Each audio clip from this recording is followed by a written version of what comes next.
আমার প্রিয়জনেরা, প্রভু যীশু খ্রিস্ট নামে সকলকে জানাই অভিনন্দন। কেমন আছেন? ভালো আছেন তো?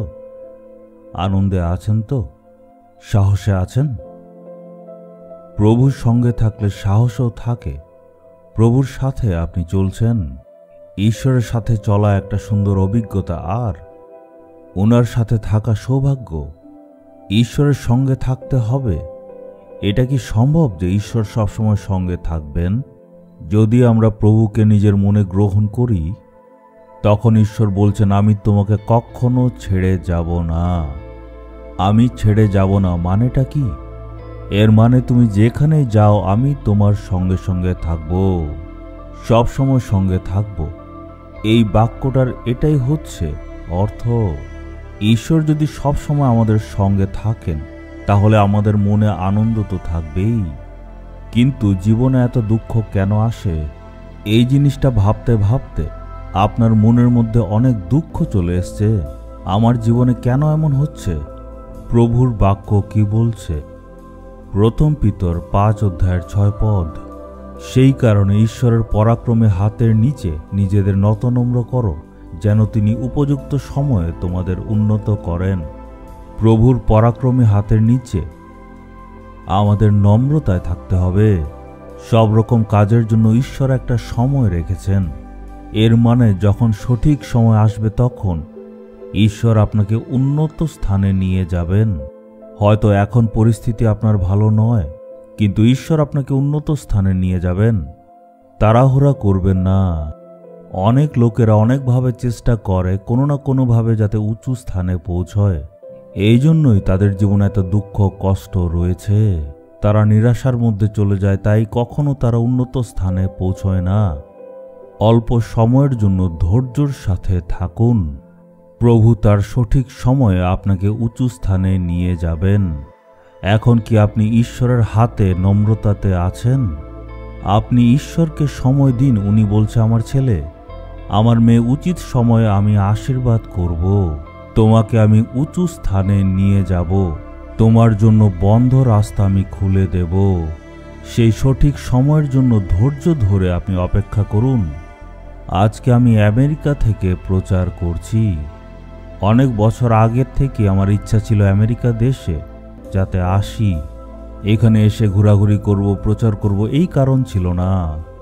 ডক্টর বিলি Graham, Worrell Roberts, D.L. Osborne এমন বড় বড় প্রচারক এই দেশে প্রচার করেছে। তাদের সকলের ব্যাপারে আমি বইয়ের মধ্যে পড়েছিলাম। সেই মহান সেবকগুলি যে জায়গাগুলিতে থাকতেন, সেই জায়গাগুলি দেখার আমার খুবই ইচ্ছা ছিল।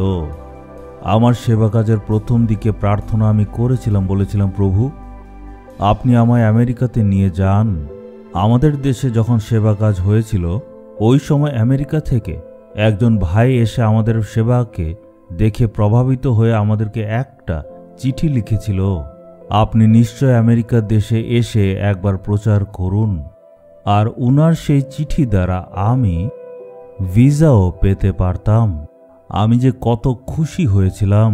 আমি ওখানে প্রচার করব এই কারণ ছিল না। কারণ ছিল সেই সেবকরা যেই জায়গাগুলিতে প্রচার করত সেগুলি দেখব।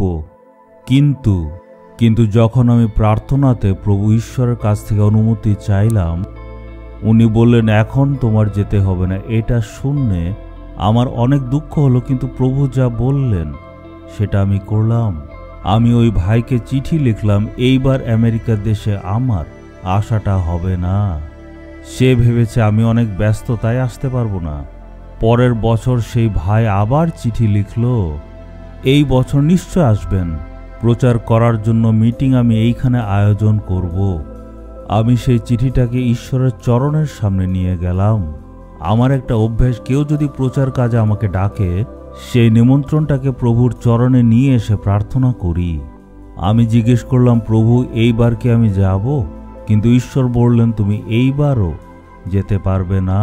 এটা শুনে আমার মনে অনেক দুঃখ হলো, কিন্তু কি করব, ঈশ্বর যেমন বলেছেন। সেই ভাইকে আমি আবার চিঠি লিখে বললাম, ভাই এইবারও আমি যেতে পারবো না আপনাদের দেশে, আমাকে আপনি ক্ষমা করুন। এরপর থেকে সেই ভাই আর ডাকেনি। দুবার ডেকেছে, দুবারে আমি যেতে পারিনি, এই জন্য এরপর থেকে এই ভাই আর কখনো আমাকে আর ডাকেনি। কিন্তু কয়েক বছর পর ঈশ্বর সুযোগ দিলেন। আমেরিকা দেশের যাওয়ার রাস্তা উনি খুলে দিলেন, উনি আমাকে নিয়ে গেলেন। আর সেই যে একবার গেলাম, তারপর থেকে 25 বছর ধরে আমি এই দেশে আসা যাওয়া করছি। প্রত্যেকটা রাজ্যে গিয়ে আমরা উপবাস প্রার্থনা করেছি। প্রত্যেকটা রাজ্যে গিয়ে যাতে প্রচার কাজ করতে পারি, তার জন্য ঈশ্বর রাস্তা খুলেছেন। আমি যদি সেই চিঠিটা পড়ে নিজে নিজে সিদ্ধান্ত নিয়ে বলতাম, প্রভু আমি তো এখন যেতে পারবো, আমি নিজের ইচ্ছায় যদি সিদ্ধান্ত নিয়ে ফেলতাম, তখন ঈশ্বর নিশ্চয় আমার প্রতি খুশি হতেন না। ঈশ্বর ভাবতেন আমার ছেলে আমাকে কিছু জিজ্ঞেস করল না, কিন্তু নিজের ইচ্ছা মতো সে চলে গেল। কিন্তু যেহেতু আমি উনার আজ্ঞা পালন করলাম, উনি আমাকে ব্যবহার করলেন। এই জন্য প্রভুর হাতে নম্রতায় থাকতে হবে, তাড়াহুড়া করবেন না। এই শিক্ষাটাই ঈশ্বর আমাকে দিয়েছেন। আপনিও যদি আপনার জীবনে বা আপনার পড়াশোনাতে, ব্যবসায়, কাজে উন্নতি করতে চান, আপনি যদি উঁচু স্থানে যেতে চান, তাহলে প্রভুতে নম্রতায় থাকুন। ঈশ্বরের তরফ থেকে উত্তর তো আসবেই, কিন্তু তার জন্য অপেক্ষা করতে হবে, কারণ ঈশ্বর আপনাকে উঁচু স্থানে ঠিক সময়ে নিয়ে যাবেন। হে প্রভু, আমি অর্পণ করি যাতে আপনি আমাকে উঁচু স্থানে নিয়ে যান। এমন বললে ঈশ্বর নিশ্চয় আপনাকে ব্যবহার করবেন। হে প্রভু, আমি জীবনে অনেক তাড়াহুড়া করেছি, আমার সেই ভুলটাকে আজকে আমি উপলব্ধি করছি। আপনি আমাকে ক্ষমা করে দিন। আপনি আমাকে উন্নত স্থানে নিয়ে চলুন, আমি অর্পণ করি। আপনি আমাকে উঁচু স্থানে নিয়ে যাবেন। এই প্রার্থনা যিশুর নামে, আমেন, আমেন।